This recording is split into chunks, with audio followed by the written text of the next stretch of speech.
Kyk, toe ek nog jong was, my ouma het altyd gesê, raai net vir my weer, ja, so hoor ek dit mense. Soms hoor ek maar net, ek almal nie. Dis die 22ste April en jy luister na Klets. Welkom, Colleen. Ek en jy sit reg oorkant mekaar. Cheers. Cheers. Wel, ons moet eintlik hierdie kant cheers. Dis baie kan cheers. Ja, dis okay. beter. Cheers. Nou hier. Camera angles en allerlei fancy goed weer. In ag neem. En ag nee. Ja, dit voel soos die tye toe ons nog TV gedoen het. Maar ons kan nog nie te veel verklap nie. Maar ek en jy sit in 'n studio.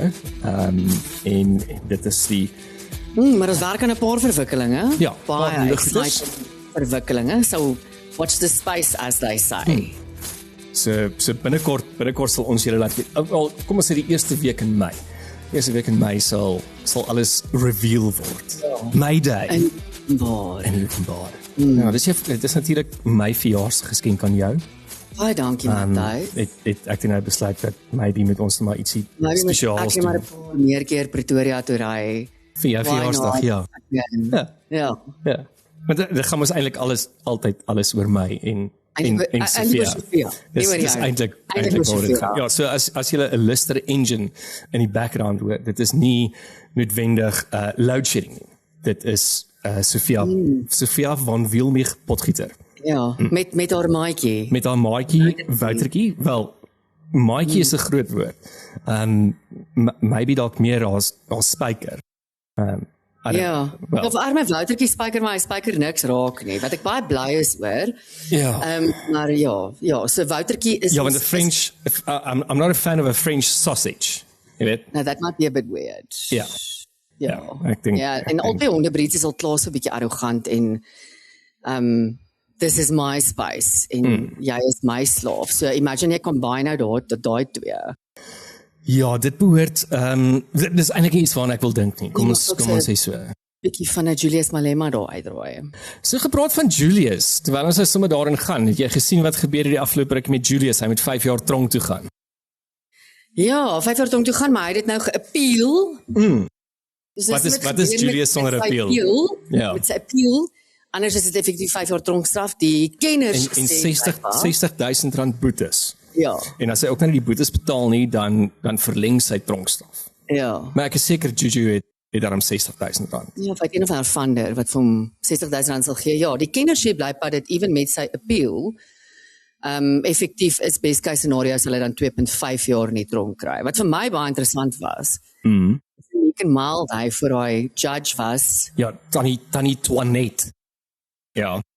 Afrikaanse name daarom, né? En kyk, ek moet vir jou sê dat Engels vir haar is ook 'n tipe van 'n gestremdheid. Is dit Vrystaat Engels? Nee, Here, dis Quebeca Engels. Maar solank al tenses reg is, ek is mos nie ek is nie Afrikaanse aksent nie, solank jou I's en jou R's reg is. Jy het vir my gisteraand, toe ek en jy gepraat het, jy het my die sang gesing, wat jou juffrou in, wat was dit, standaard 3? Standaard 3. Graad 5 vandag. Ek het die beste Engelse juffrou gehad. Beste juffrou wat jy kan kry in basiese Engelse onderwys. Juffrou Kairu by Laerskool Kruinsig. Sy was 'n legend. So sy het vir ons hierdie sang geleer van ons tenses, Matthys, ek sing dit tot vandag toe nog. Ja. Ek het nou moet sing, nee. Jy gaan dit moet sing. Ja. Okay, so ek gaan sing. Doen dit, Mimi, doen dit. Is RM plus ing is continuous.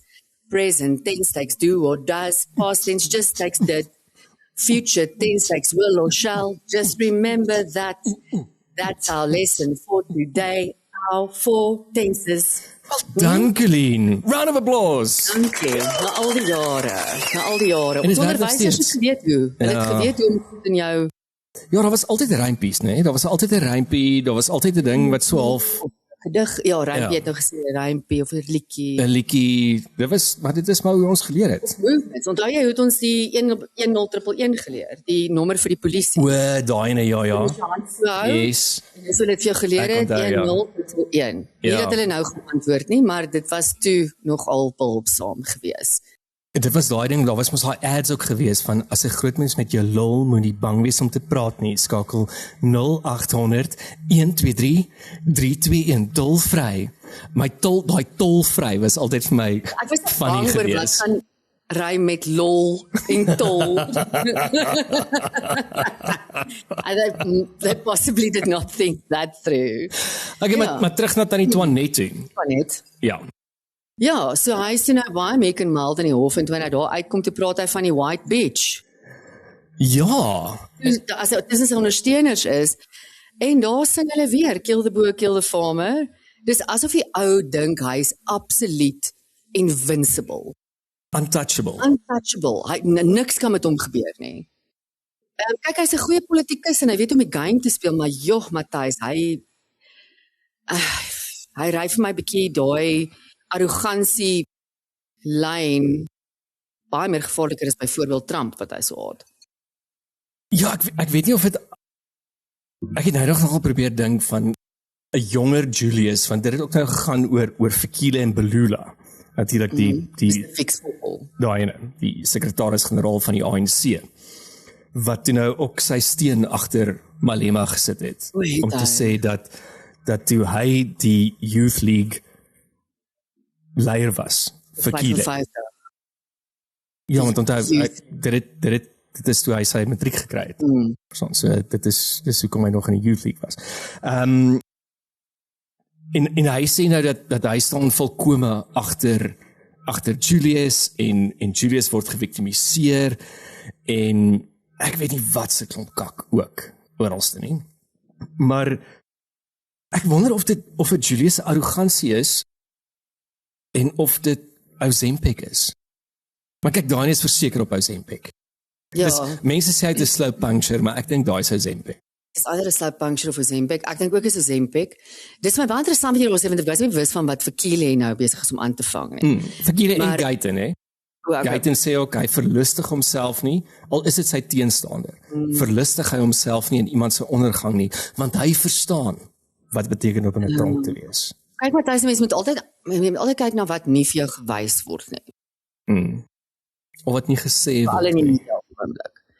En veral wat politikuste vir jou wys en wat hulle nie vir jou wys. Dis heeltyd van kyk hier, moenie hier kyk nie, maar kyk hier. En is my baie interessant dat hierdie ouens mekaar nou so kind of soft backups gee. So wat is besig om in die agtergrond, want ons weet die ANC is ongelooflik fragile op die oomblik. Ja, veral met die Try Alliance party setup, is hulle eintlik in hulle moere in. Ja, die EFF vir hulle moerse crowds is eintlik nie 'n party nie, want hulle crowds is daar vir die party and for singing the songs, but they don't go and vote. Dit het ons nou al gesien oor en oor en oor. Yep. So hulle is nie daar. Ek weet nie, ek hoor wat jy sê en dis verseker 'n EFF ondersteunende probleem, maar ek dink ook dit is 'n groot probleem wat ons het in Suid-Afrika oor die algemeen. Die jeug gaan stem nie, maak nie saak van wat se politieke denominasie jy van praat nie. They just don't pitch up to go and vote. So ek meen as ek die EFF was nou, Tannie Helen het nou 'n groot veldtog in Johannesburg natuurlik, sy is elke dag besig met ietsie. Ek sien haar nuwe veldtog nou is sy showcase nou is magic dele van Johannesburg. Ja. Wat skoon is en wat netjies is van die as gevolg van residensiële organisasies wat dit so hou. Maar byvoorbeeld Marshalltown, die plein daar op Marshalltown. Het sy nou geshowcase en dis 'n beautiful space, Matthys. Dis regtig iets wat 'n mens sal wil gaan by kuier en tyd spandeer en maar sy is ook op 'n groot kampanje. Jy sal hoor elke keer asof sy met die media praat en of sy met die publiek praat. Ek het 'n social media post gesien van 'n girl, so tipiese she definitely lives in Parkhurst. Well, okay. Met 'n swart beamer wat sy nou daar optrek toe Tannie Helen die video skiet wat sy sit in die bootjie en roei van die water wat nou daar lê. Ek het die video gesien wat sy het nou gestop het by die, ek dink dit is verkeerslig of 'n stopstraat en vra of sy 'n video kan neem. Ja, dis is ek sy gaan vote, of 'n foto. We're such a fan of you, Helen. We DA all the way. Vir 'n oomblik het ek gedink die girl sit iewers se Helen roei iewers in seepunt. Want sy daai tipiese seepunt. Ja, daai tipiese seepunt aksent. En al wat Helen sê, al sê sy DA all the way, dan sê sy, you need to tell all your friends to register, please. Just get everyone to register. So sy is op hierdie groot veldtog van voter registration. En ek dink dit is 'n ding wat die EFF besig is om te mis. Hulle moet eintlik daai busse ondersteuners in busse laai en hulle na 'n voter registration station toe vat. Maar ek dink dit is nie die EFF nie. Ek dink dit is dis almal, dis die ANC ook. Al die politieke partye. Ja, so word is gepraat oor Julius eintlik, nee. Julie, ja. Ons sal nou terugkom na die Zille toe. Ja, mense kyk wat gaan daar aan in die agtergrond en hoeveel van hierdie kyk like tracks ook, nee Matthys. So dom mense omring hulle self gewoonlik maar met ander dom mense. En dan bou hulle mekaar se egos op. Ja. En vertel vir mekaar maar ons is eintlik slim. Ja, ek dink persoonlik al hierdie politikuste op hierdie stadium met 'n IQ-toets ondergaan. Ek wil weet wat is almal se IQ-score en op gegrond op dit. En ek wil sien of ek wil jou IQ sien vir 'n rede. Dit gaan nie vir my oor wie's geniaal en wie's ek wil net hê jy moet 'n okay average IQ hê. Dis 'n belangrike ding. Dis 'n probleem in hierdie land. Die lae IQ is 'n probleem. En IQ gaan eintlik maar oor logika, oor pattern recognition. Dis exposure. En dit is belangrik om te kan probleme oplos. Dis hoekom wiskunde is belangrik in vormingsjare. En dan het ek nou 3 kriteria wat ek wil sien by politikuste. Ek wil weet wat is hulle IQ. Ja. Ek sien 'n CV wat net vir my sê wat se work experience het hulle al gehad. Ek gee nie of hy work experience was, jy het gewaiter of jy het die tol geslaan. But I want to see that you've done something else except be paid to pitch up late to parliament meetings. En dan verder meer 'n bonuspunt gaan wees as jy wiskunde matriek geslaag het, selfs al het jy om standaardgraad gedoen, maar ek doen nie wiskunde literacy nie. Daai gaan ons nie, daai kry nie 'n bonuspunt nie. Gewone old school wiskunde, al was hy op standaardgraad is ook okay. So ek dink ons moet eers daai moet kom op die palle. Die kriteria's. Ja. So ek wil sien wie ever met die ou is. Fikile Mbalula passed matric with standard grade maths. Average IQ, this. Work, main work experience, fixed focal. That's what I want to see. Ek dink, jare terug, ek kan nie onthou presies, ek dink dit was 'n TV-ad geweest, vir radio-ad, waar Ruda Landman in die ad was, maar as 'n klein dogtertjie. Dit was 'n carte blanche ad geweest.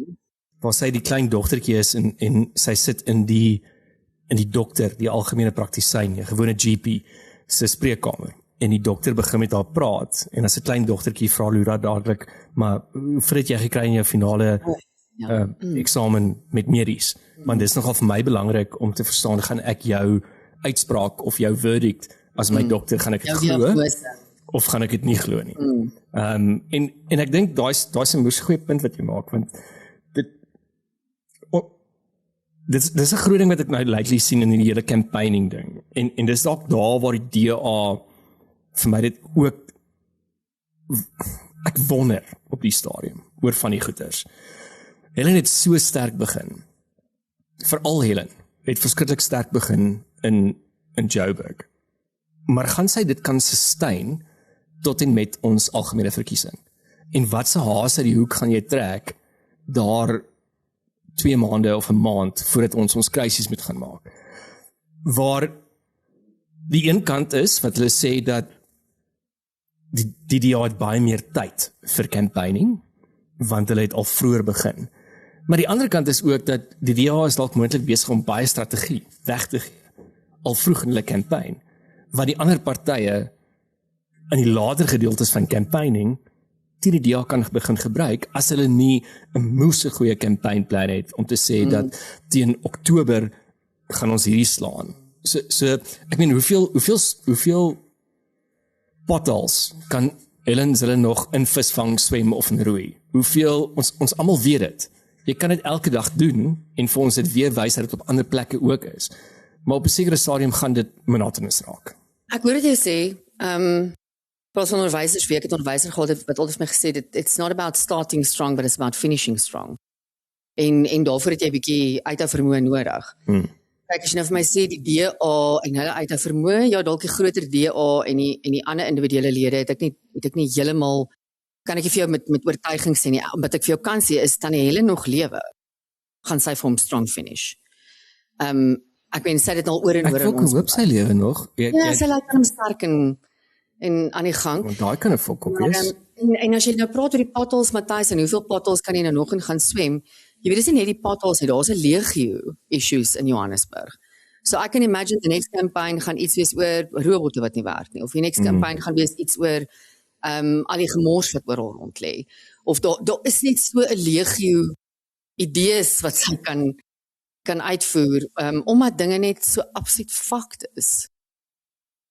Ja, en veral in Joburg, né? Veral in Joburg. This actually quite scary. So, sorry, ek onthou nou net waar ons eintlik was, is, ons het gepraat oor die EFF nog. Maar nou is ons al klaar oor die deal. Maar net terug na die EFF toe, so jy het gesê, hy het 5 jaar gekry, maar moontlik sê op die stadium is 2.5 jaar. Ja. En die kritiese ding, dink ek, is dat as hy vir meer as 12 maande ontbroke moet in 'n tronk sit, dan kan hy nie dien in parlement meer nie. En dit is die groot ding wat die EFF op die stadium voor fight, is Juju moet in die parlement sit. Hy moet 'n MP nog wees.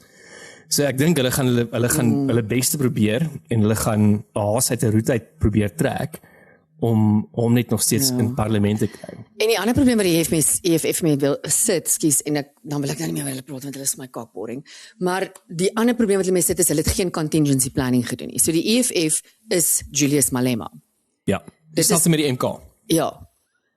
So val hy weg, daar's geen ander persoonlikheid wat sterk genoeg of bekend genoeg is onder hulle ondersteuners om hierdie momentum vol te hou. Floyd Shivambu, hy was daar, maar hy is nou by die MK. So, en ook in die MK in een of ander kas toegesluit, waar hy nie regtig iets mag doen of sê. Ja, daar's baie reactions in die MK, daar's baie ego, baie power struggles in die MK, so dis eintlik maar 'n party. As ek in KwaZulu-Natal gebly het, was ek 'n bietjie meer of 'n business daar gehad het, of so was ek 'n bietjie meer besorg oor die MK. Van hier in Gauteng nasionale vlak af, ja. Is ek nie vreeslik besorg oor hulle nie. Ek dink hier is 'n party wat baie lank gaan bestaan nie. Ek dink hulle gaan vinniger implode as enige party wat ons nog ooit gesien het. Maybe wat was 'n ander party van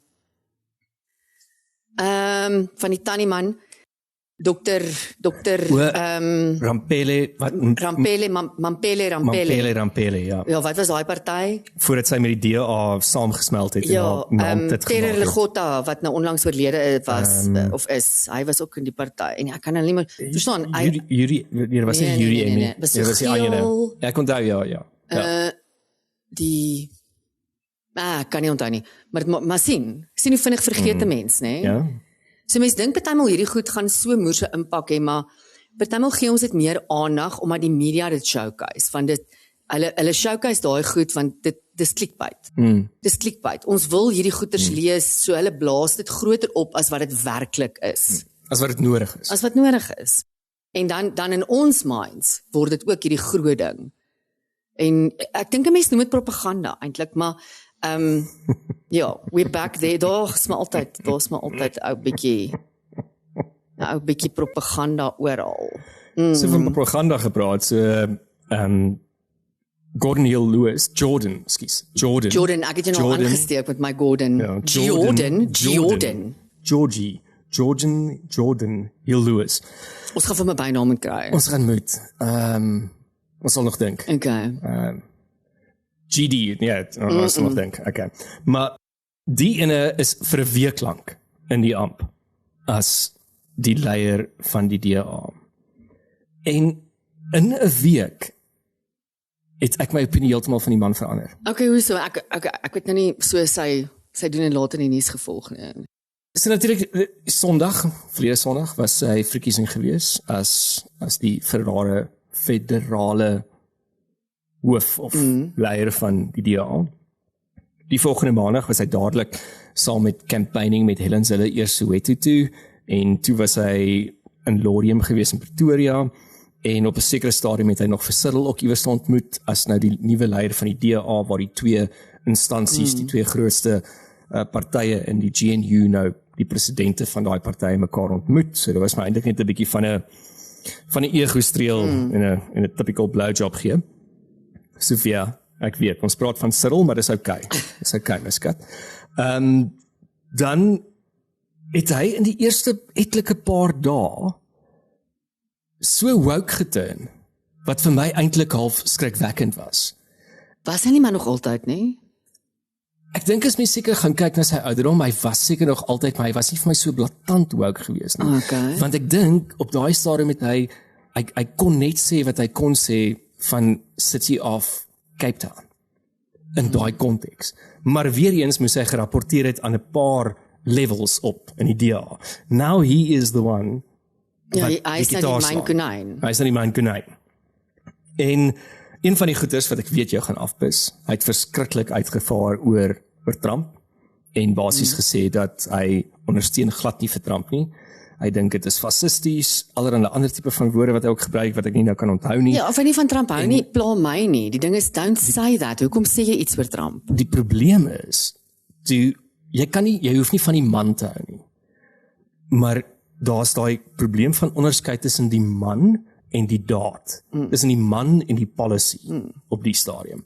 Die taak wat moet verrig word. Ja. Doen die wat sê hulle altyd in die Engelse, play the game, not the player. Play the game.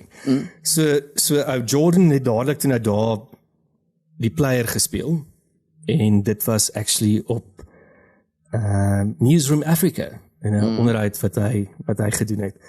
So ek is 'n klein bietjie versigtig om te kyk waantoe hierdie kinderkraans van die DA se leierskap gaan. Want ek ben verlede week het ons al gepraat oor hoe oud hulle is. Ek ben die oudste persoon wat die federale chairperson is.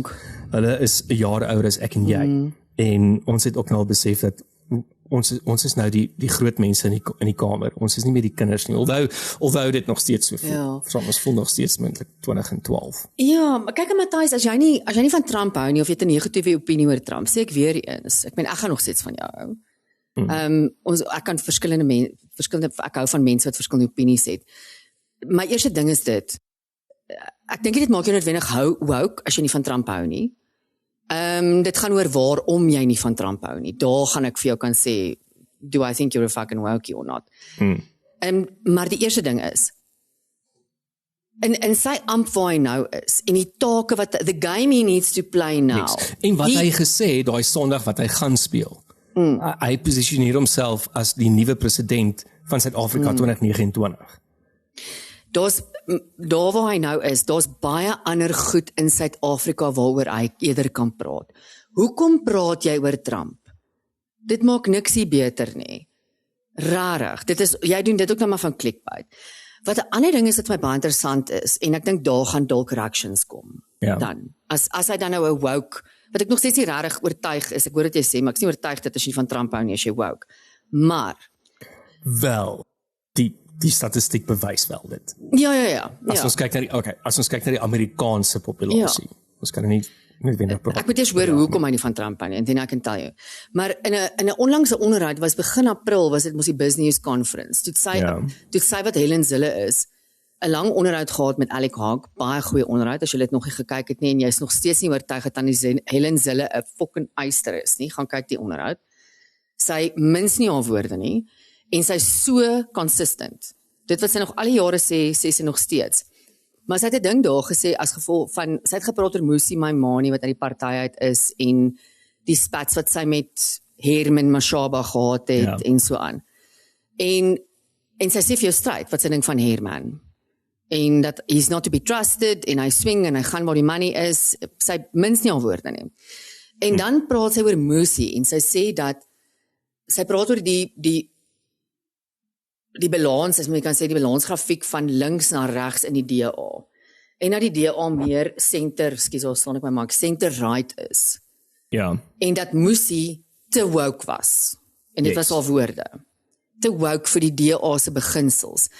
Nou daar lyk dan vir my of daar 'n bietjie van 'n potensiaal is vir 'n seepopera. That's gonna go down there. Want hulle sit met die baie ouer Gogo. Ek sien nou die nuwe slogans wat die publiek nou op hulle share, die hashtag iets van Gogo will fix it.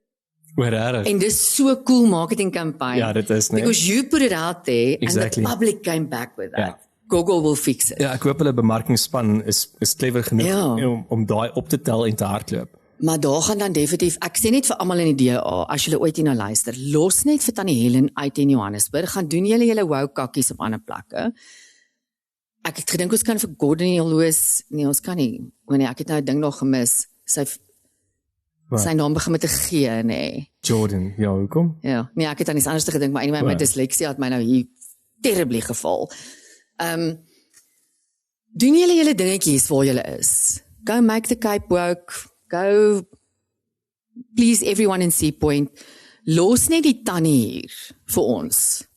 Met haar verregse idee, sy is nie eintlik verregs nie, dis met haar gematige middelopinie. Met haar tradisionele manier van dinge fix. Gee haar net vir ons vir 'n paar jaar, dat ons net Johannesburg kan uitsorteer. Matthys, want dit is 'n wonderlike plek. En as ons net weer op 'n plek kan kom waar ons actually in Johannesburg kan lewe, kan explore, gaan almal in Johannesburg wil kom bly.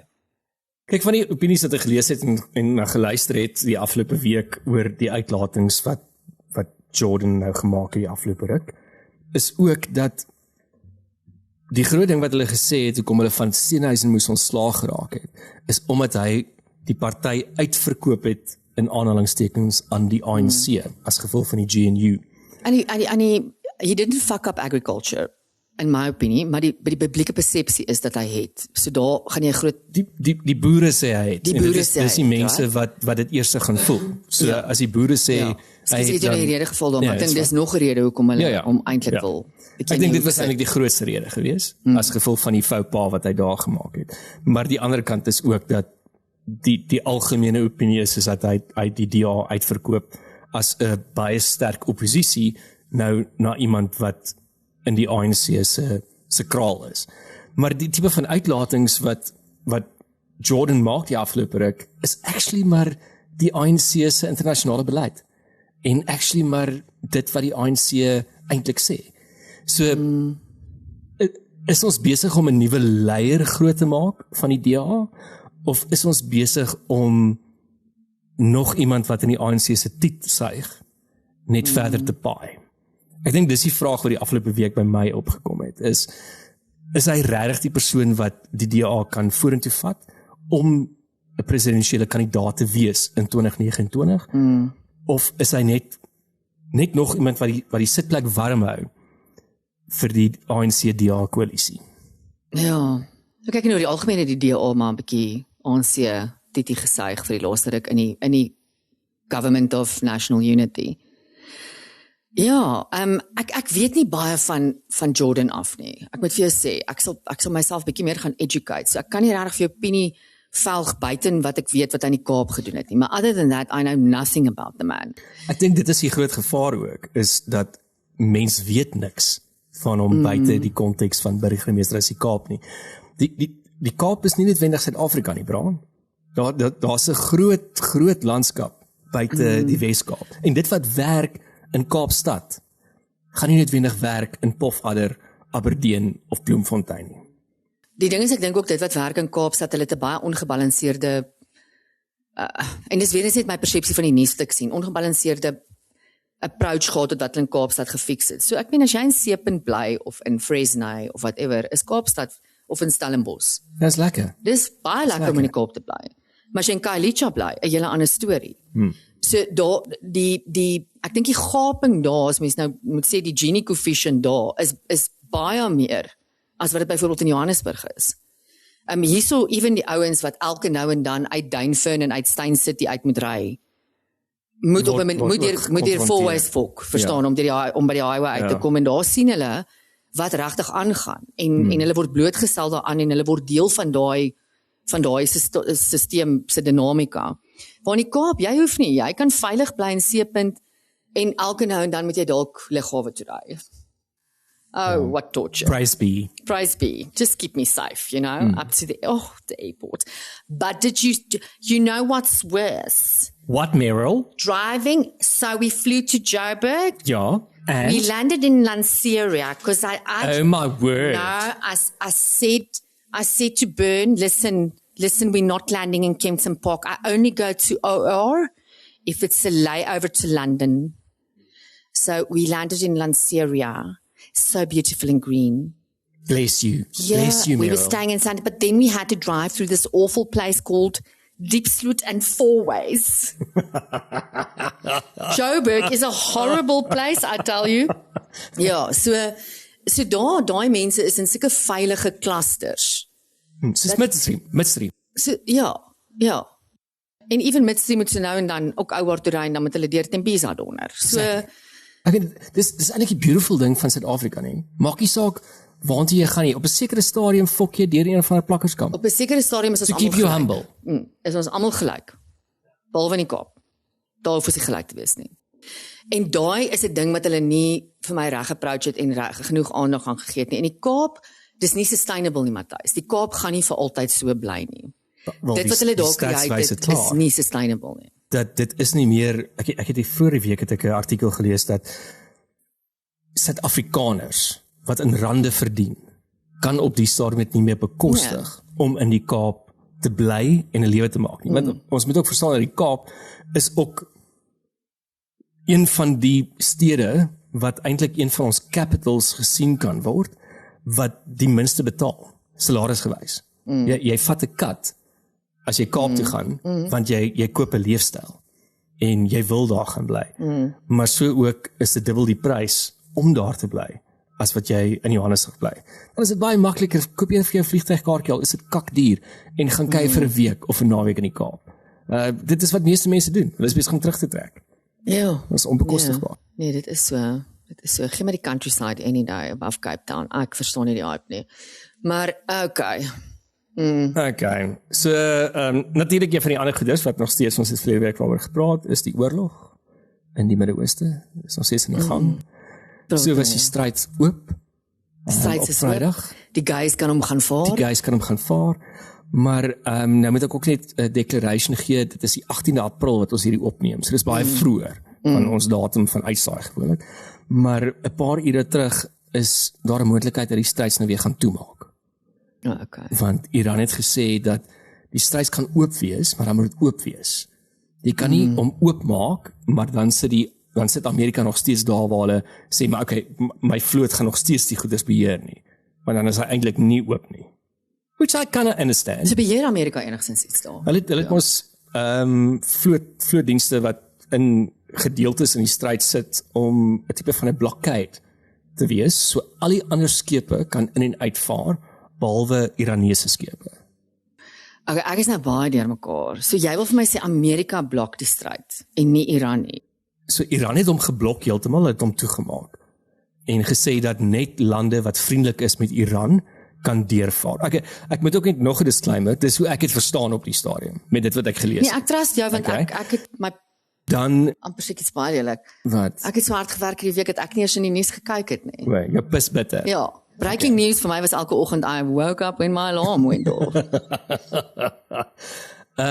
En dan was die ander gedeelte dat die US het gesê maar hulle gaan nog steeds 'n blokkade doen dat om seker te maak dat daar nie Iranese skepe of geld deur eintlik dit gaan eintlik maar alles op jou oor geld. Maar daar nie geld deur die stryds vloei nie. So 'n rukkie terug, 2 ure terug het ek gesien was dit 'n headline geweest om te sê dat Iran sê moontlik dat hulle die stryds weer gaan toemaak as Amerika nie hulle blokkade oplig nie. En in daai konteks what's good for the geese is good for the gander. Jy kan nie No, it's not Matthys because it's war. But is it really still war? Dis waar ek regtig op die stadium is. It hasn't ended. Is dit regtig nog steeds oorlog? Die groot ding is die oorlog in die Midde-Ooste gaan aanhou totdat iemand die balls het om dit te gaan eindig. Die oorlog in die Midde-Ooste het al vir die afgelope hoeveel jare aangegaan. Maar dis nog steeds oorlog. Everything is fair in love and war. Okay, so daar's nie van okay what goes is good is for the geese nie, dan klink jy nou soos iemand wat by die UN werk. En that the UN has never stopped any war. Ek sê maar net dan klink jy soos ek sê nie jy is nie, Matthys, you know. I know you better than that. Maar ja, ek is dan heeltemal deur mekaar oor wat in die stryd aangaan. Dit klink vir my nou 'n bietjie van 'n queer situasie. Dit klink 'n bietjie van 'n gay spel op die stadium. Dit klink nou 'n gay club wat daar aangaan. Everything goes. Ja. 'n gat is 'n gat. Ja, die ding. En ons gaan hom gebruik of ons gaan hom deurdruk. En die eerste rukkie gaan dit seer wees totdat dit vir jou begin lekker raak. Dis maar hoe dit sê nie. Dis maar hoe dit werk. Stel ook om die oorlog so lank aan gaan, dit raak bietjie lekker daar vir mense. Maar ek meen in Iran, ek weet nie wat, daar kom min nuus uit Iran uit, ek hoor net, hulle ekonomie is obviously totaal nog in sy moer in. Hulle het 'n paar dae terug, ek weet nie wat hulle currency nie, maar hulle het 1 miljoen whatever noot geprint. So, I mean, we all remember Zimbabwe. So ja, hulle is nou daar, en ek kry nie baie jammer, ek kry die Iranese burgers kry ek verskriklik jammer. Die normale Iranese burgers wat nie ekstremis is, wat nie die ding wil. Dis die groot ding met enige oorlog. Is dat die burgers wat net oor die weg wil kom, wat net wil seker maak daar's kos op die tafel en my vrou en kinders of man of wat ook al is veilig en ons toekoms. Hulle is gewoonlik die skrapnel. Ek dink hulle is nou so. En dis die sad ding vir my. Hulle is nou so ver deur hierdie ding. Dis nou amper soos as jy nou 'n wedloop gehardloop het en jy het 50 km al gehardloop en jy is 10 km van die einde af. En dan eindig hulle die wedloop en sien jy moet die 50 km weer terugloop. So ek dink dit is waar hulle nou is. Ek dink hulle, en julle dis regtig my opinie, dan crucify me for this, I'm not there, ek weet nie wat daar aangaan nie. Hulle is nog so verder die ding, dat hulle wil nou net hê, dit moet nou opgelos word, maak nie saak wat nie, maar hulle wil nie teruggaan, hulle wil nie 50 km terugloop, na die oppressie wat hulle gehad het nie. Ek meen, dis eintlik so sad situasie. As hierdie ding nou eindig, nadat 30,000 van hulle vermoor is, deur hulle eie goewerment, deur hulle eie leiers. En nou met hulle... Elke keer as jy goewerment sê, dan dink ek aan Phila Kamuti, waar sy gesê het, vandag sal jy seil soos 'n slang, Phila Kamuti. Ja. Hulle gaan moet begin seil soos 'n slang, of Trump moet, of iemand moet net iets begin doen om hierdie kaak te eindig. Maar okay, Trumpie, né? I know. One of your favorites. Verlede week het ons ook daaroor gepraat, Trump wat... Hallo Sofia, regtig, my skat. Wouter, as hy nie kan spyker, dan gaan hy al met die neus bykom. Okay, my lief. Ja, so ons baie honde ook. Nou, jy skielik op klets. Dis 'n nuwe, ons het Sofia te sidekick gekry. Ja, en ons het 'n producer, dis Woutertjie se slaaf. Is ons producer. Maar ons sal later die producer introduce en vir hom ook 'n bietjie van 'n stem gee uit baie om te sê. Later meer oor dit. So verlede week het ons gepraat oor Trump wat ons na die AI boodskap gepost het van hom as Jesus, ja. maar hy het nou 'n paar ander goeders kwyt geraak oor dit. So ek weet nie of jy hierdie gehoor het nie. Nee, I do entertain me. Which we support and Hey, wacht, laat ek hom net weer speel. Sorry, ek sal hom. President, did you post that picture of yourself depicted as Jesus Christ? Well, it wasn't depicted. It was me. I did post it, and I thought it was me as a doctor, and it had to do with Red Cross as a Red Cross worker there, which we support. And only the fake news could come up with that one. So I just heard about it, and I said, how did they come up with that? It's supposed to be me as a doctor, making people better. Makes sense to me. Oh my word, Colleen. Jy praat van mense wat Trump derangement syndrome het. What the fuck was that? Makes total sense to me. Kyk in die prentjie, hy lyk nie regtig vir my soos Jesus nie. Hy lyk vir my so 'n engel. If anything, like as 'n engel. Gabriel. Ja. Okay. Ja. Maar die man raak kwyt. Ons beklei met wat jy het vir my daai ding gestuur van 10 minutes into an argument, I'm still arguing, not because 10 minutes ago I realized I was wrong, but now I'm just making you angry. Maar ja, hy doen sulke goedes weer eens, ek het vroeër gesê. Ek dink ek het dit laasweek gesê.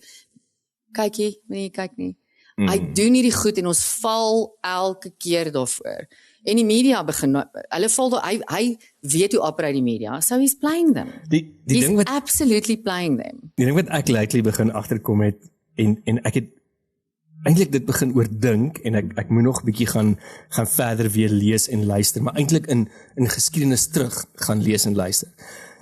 Want die een persoon het 'n comment gemaak wat hulle sekere goeders van hom geanalyseer het oor wanneer hy op Truth Social post. Wat eintlik wys dat die man fucking slaap nie. Want hy post reg deur die nag, elke 15 minute post hy iets.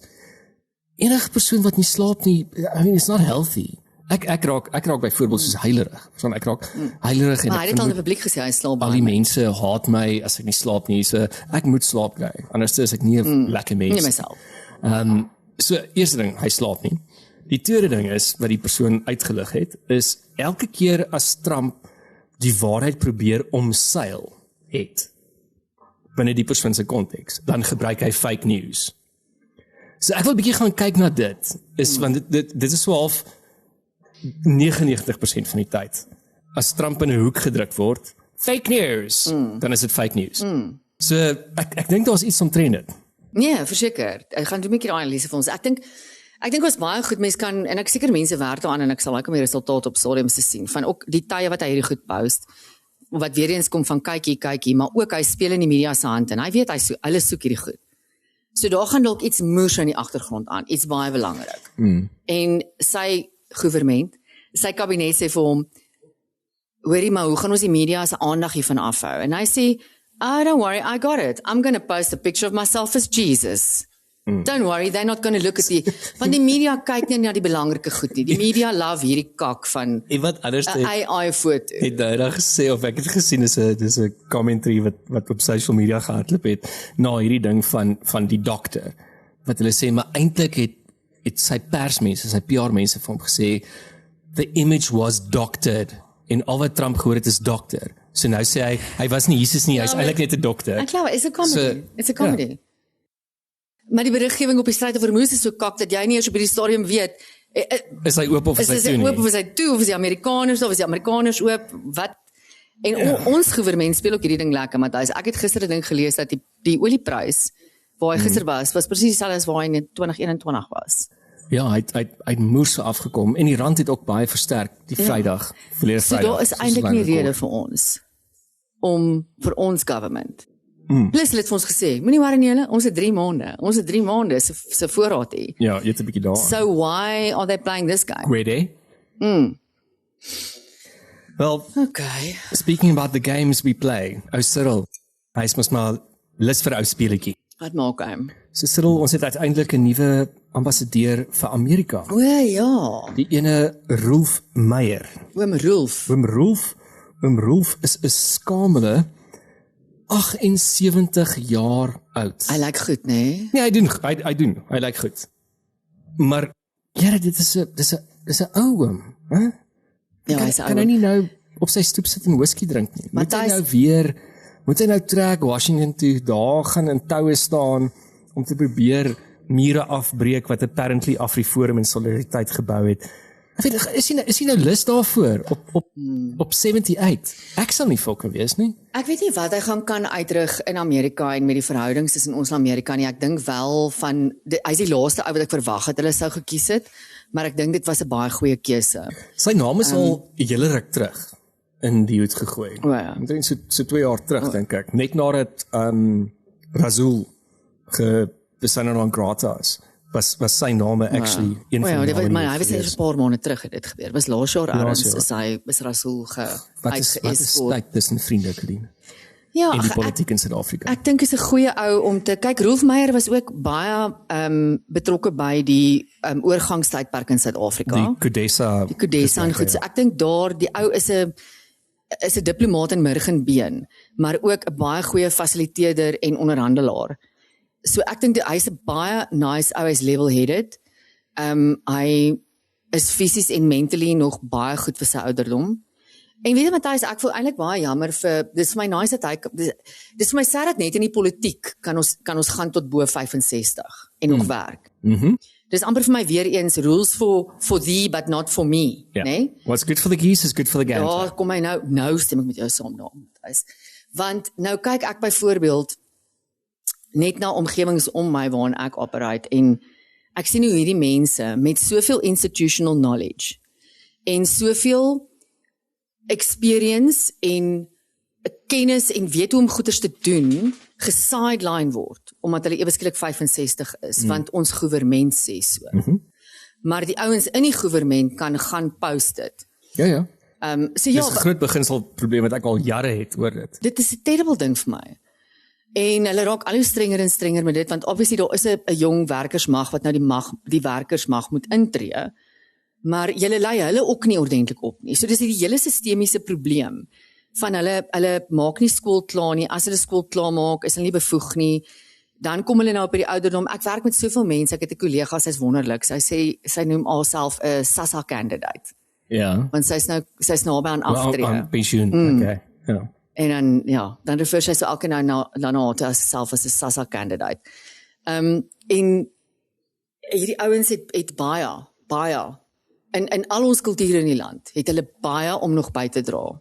En hulle word nou gesideline, en ek voel, as 'n ou soos Rolf Meyer nog bereid is, as 'n girl soos Tannie Helen, nog bereid is om hulle hande op te steek en te sê, ek het nog 'n bietjie goed span my, en ek gaan nog iets kan doen, then hell, let's give them a chance.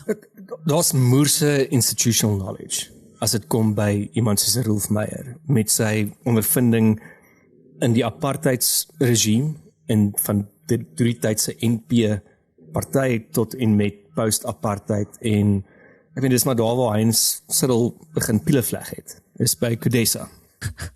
En so vleg hulle... Rolf gaan nie van daai aanmerking hou nie. Maar dit is eintlik waar, Colleen, en so vleg hulle vandag eintlik maar nog. Want daar ek kan jou waarborg, daar is 100 ander opsies gewees.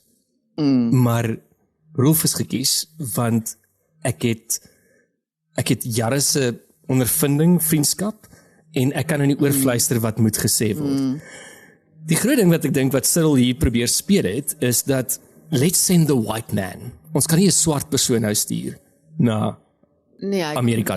Ons moet 'n wit persoon stuur. Tensy die regte swart persoon kon kry, maar ek dink Rolf is die regte ou nou om die temperatuur 'n bietjie af te bring. So, ek betwyfel dit. Ek dink nie hy sou nou iemand kon stuur wat soos Rasool ook nou goed gaan spiew wat vir Trump die donder in maak. Wel, het jy gehoor wat Rolf die afgelope week gesê het oor Trump, in any case. So hy volg 100% die ANC se buitelandse beleid, en sê al die verkeerde goeders op die stadium oor Trump, om te kan gaan in 'n posisie om te gaan negotiate. Hy het homself klaar in die voet geskiet. Net die afgelope 3 dae in onderhoude en dit wat hy kwyt geraak het. So, dit is eintlik dit is presies maar net die ANC buitelandse beleid in wit gekleed. En dan kan jy nou die ander kant. Miskien sê hy ook die regte goed om homself net eers daar te kry. As hy nou begin verkeerde goed spiew, dan hou Cyril hom dalk hier. Ek weet nie, ek dink net maar net aan alle angles. Dis devil's advocate, ek hoor wat jy sê, en dit is moontlik, want Rolf is 'n baie bekende strateeg. AfriForum en Solidariteit aan die ander kant natuurlik is nou weer heeltemal aan die links-regste kant, en Rolf is so links as moontlik, en hy die Afrikaner uitverkoop in die Kudesa 1991, 92, 93. Is dit wat hulle nou sê? Ja, dit is AfriForum en Solidariteit se enigste ding wat hulle op die stadium kan sê, is hy die Afrikaner tyd uitverkoop. Hy verteenwoordig nie die Afrikaner nie. My vraag aan AfriForum en Solidariteit is maybe is die probleem dalk by julle ook. Want ons as Suid-Afrikaners moet begin praat as Suid-Afrikaners, nie meer Afrikaners nie. Afrikaner is wat ek is, dit is wat ek praat, dit is my kultuur, dis waarna ek groot gemaak is. As ek byvoorbeeld in 'n Khoza huis groot gemaak is in Suid-Afrika, sou ek Khoza in Murgenbeen gewees het. Ons is Suid-Afrikaners. En hierdie agenda, en dit is wat vir my begin sad raak, is ek wonder of ek dit gemis het, dat AfriForum en Solidariteit se agenda vir die afgelope 2 jaar nou besig is om onder die onderrok te kyk en onder die bonnet oor wat eintlik daaraan gaan. En is dit die enigste ding wat hulle het om te speak? Dit voel amper vir my of hulle 'n speed wobble vang in een of ander rigting wat hulle nie intended om te gaan nie. Ek weet nie of hulle maybe het hulle.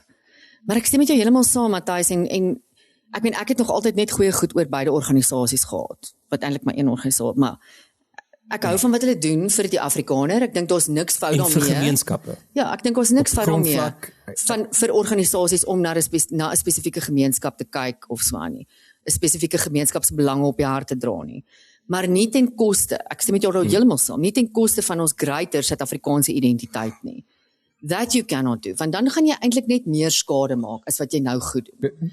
Dis presies dit. So, 'n comment soos hy die Afrikaner uitverkoop in Kudesa, en nou verkoop hy weer die Afrikaner uit. Dit is so ekstreem, en waarop, as opposed to what? Wat moes hy toe gedoen het? Sterk gestaan het en 'n civil war begin het, en die transisie teen gestaan het, en apartheid geveg het. Is dit wat julle sê hy moes doen? Want dit maak nie vir my sin nie. ek sou eerder nog gesê het, spreek weer eens. Spreek aan wat hy sê en sê ons stem nie saam met die volgende goed wat hy gesê het die laaste week. En dit is vir ons kommerwekkend dat hy hierdie goed sê oor Trump. Moenie hom onmiddellik uitverkoop as of label as hy die Afrikaner uitverkoop nie. En ek begin ons het verlede week gepraat oor Trump wat Netanyahu se bitch was vir die eerste week of 2 weke van die oorlog. Is Afriforum in solidariteit dan moontlik Trump se bitch in Suid-Afrika? Ja, ek dink want alles wat hulle sê op die stadium vir my gaan oor ons moet vir Trump 'n bietjie fanboy vibes. Ja. Dis bietjie soos jy. Bietjie soos ek, maar ek is nie daar nie. Jy's nie instansie nie. Maar ek hou van hom vir ander redes. Is nie noodwendig omdat ek net I mean, jy kan nie die hele Suid-Afrika en die Afrikaner, dit is dit is my probleem. En nou wil ek ook nie wees soos die 21 Afrikaners wat die ding onderteken het van ek nie in my naam nie. Ek is ook nie dit nie. Ek wil nie, ek is nie so ver nie. Verstaan. Maar dit is daai ding van ek is 'n klein bietjie gatvol dat my identiteit en my kultuur en my velkleur gebruik word as ammunisie. Aan beide kante. Ja. En weet jy wat Matthys, 'n gedagte wat ek ook nou het is moenie mense kan ook ek is 'n Trump fan. So nou stem ek saam met Afriforum in solidariteit en hulle fanboyness oor Trump. The fact of the matter is, wees realisties oor Trump gaan nie die Afrikaner kom red nie. Ek weet nie en hoekom die Afrikaner dink hulle het redding nou nodig, verstaan ek ook nie heeltemal nie. Wel, die 5000 Afrikaners wat in Amerika is op die stadium volgens skattings, hulle dink anders. Dis fyn vir hulle. Dis fyn, ek het nie 'n pyn met hulle nie. Ek het geen pyn met hulle nie. Ek is besig om te chat met iemand wat moontlik wat daar bly, wat een van die vlugtinge is wat moontlik met ons gaan gesels op 'n stadium. Ek is besig om. Maar jy verstaan wat ek sê, ek het ook nie 'n probleem met hulle nie. Dis weer eens daai ding, jy hoef nie, dit is nie 'n either or ding en as ek dit sê, dan sê ek al hierdie goed natuurlik ook nie. Nee. Dit is nie dit nie, maar die Afrikaner moet begin besef is hier moet ons op 'n manier en ek dink daar was Afriforum in solidariteit vir baie jare op die regte pad van ons create ons eie meganismes om na ons eie kultuur te kyk. Maar dit hoef nie ten koste van die hele land te wees nie. En ja, as mens kyk na plaasmoorde, dit is 'n ding, Matthys, en geweld op plase is 'n ding. Teenoor alle boere, maar die majority boere is wit. So obviously is dit 'n en ons kan nie deny, ons kan nie hier sit en deny dat plaasaanvalle vir die meerderheid nie rasse gemotiveerd is nie. As jy dit doen, then I just think you live under a rock. Maar die punt is, Trump kom ons nie red nie. Dit is altyd hierdie ding van mense kyk na politikuste. Ek meen, how long have you been alive? Do you know politicians? They're not coming to save you. So Afriforum se hele bromance en fanboy club met Trump en hulle idee en hulle hierdie absolute obsessie dat Trump die Afrikaner gaan kom liberate, is vir my vergaande. En is dalk nie wat hulle sê nie, Matthys, maar dit is wat hulle op hierdie stadium die persepsie wat hulle create. Ek dink dit is actually presies wat hulle sê. En partykeer gaan dit nie oor wat jy sê nie. Dit gaan oor wat jy nie sê nie. Dit is eintlik waar die waarheid gebeur. En dit is actually wat hulle op die stadium dink ek sê, maar dis die ou song van Dave Matthews. The something between wat is dit tussen stiltes Between silence and... Ek weet nie, daar is 'n song, maar ek sal hom onthou. The space between is die song se naam. En dit is daar waar die waarheid gebeur, in daai space between. En as jy mooi gaan kyk, dis my persepsie op die stadium, en weer eens, ek kan verkeerd wees, maar of dis my opinie eerder, is dat ek dink dat in daai spasies tussen wat hulle op die stadium sê, is waar die geuite, holregeryde agendas en strategieë van hulle besig is om uit te rafel. Want as dit alles wat jy die hele tyd kan sê, dan het ons 'n probleem. Dan het ek 'n worry oor die instansie van 104 of 120 jaar oud solidariteit. Dat dit is al wat jy het om vorentoe 'n bestaansreg te hê. Want dit lyk vir my dis al wat hulle het in die laaste tyd. Dit was nie hulle nuance nog altyd nie. Maar jy het nou nog gepraat van hey, julle twee. Jy het nou nog gepraat van stamina, toe ons gepraat het oor Helen Zille en die Presies Zama, ek weet nie hoekom nie. Helen Zille en die DA. Hulle het ook stamina, ja. Zama het stamina. Yes, I mean, we can learn a lot. En ek wonder nou of hierdie fight, hulle fight nou so lank, Afriforum en Solidariteit. Jy weet, as mense in 'n fight is en jy begin desperaat raak, dan begin jy stupid goed doen. As jy begin stamina verloor, as jy begin moeg raak, en jy is in 'n hoek vasgedruk en jy weet nie meer nie, dan vergeet jy van jou strategie, jy vergeet van wat jy eintlik hier is om te doen en jy begin stupid goed doen. Ja. En ek wonder of dit nie is waar Solidariteit en Afriforum tans is nie. Maar om iets te sê, soos Rolf Meyer het ons die Afrikaner uitverkoop, ek dink dis baie skadelik en dit kon eerder maar ongedaan gelos gewees het. Why say things like that? Dis daai ding van rasisme is deel van 'n familie of 'n persoon of 'n groep mense se DNA en dit gaan altyd daar bly. En as jy na daai lens kyk, dit hang af regtig na wat se lense jy kyk.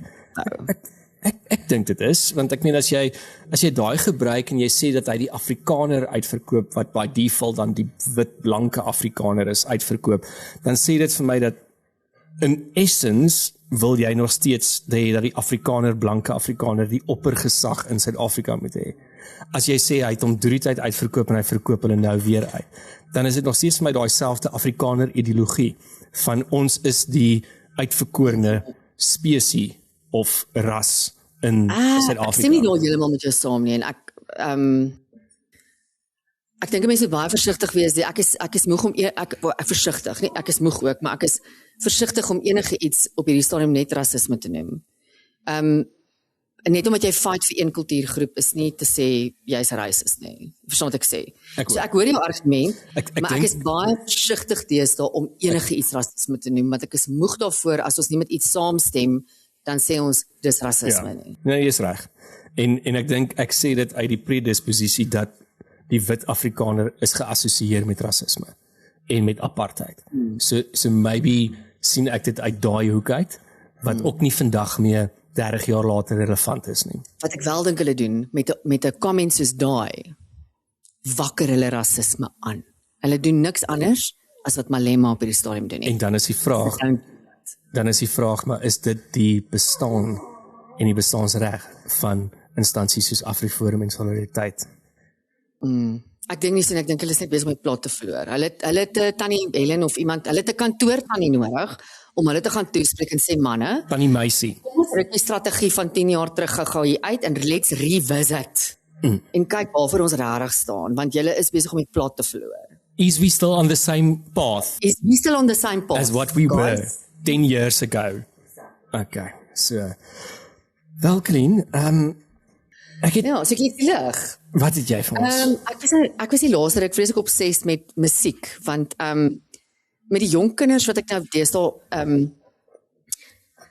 so met kuier. Okay, wag, wat is jonk in jou? Die jongste tieners. Dis my vriende se tienerkinders, nee. Ja. Daar's 'n hele turnback dat hierdie kinders begin musiek luister pre ons tyd. 80s musiek en 70s musiek. Hulle ken hierdie goed beter, hulle weet van die kunstenaars. Dit is vir my so beautiful. So toe ek bietjie gaan kyk, Matthys, ek en jy is nou beide in 1981 gebore, right? En wat was die Billboard Top 5 singles in 1981? Ja. So kom of jy hulle nog ken, dalk kan jy hulle nog sing. Okay. So nommer 5 op die Billboard was Rick Springfield, wat jy dalk nie gaan weet wie Rick Springfield was nie, weet jy? As ek sy gesig sien, sal ek teen weet, die naam lei nie 'n klokkie nie. Die song gaan ook 'n klokkie lei. So hy was nommer 5 op die Billboard met die song Jesse's Girl. Ja. Jesse's Girl. Ja, ek hoor hom. Okay, nommer 4 was John Lennon, jy weet obviously dit is, met die song Just Like Starting Over. Want dit was dit ons begin was dalk nog nie eens oop nie, né? Dis 'n cool song. Just Like Starting Over. Nommer 3 Kenny Rogers. Daai was hy velvet stem van Kenny. Nommer 2 was Diana Ross en Lionel Richie. Ja. Diana Ross en Lionel Richie met My Endless Love. Ja, dit was eintlik maar Soppykak geweest, né?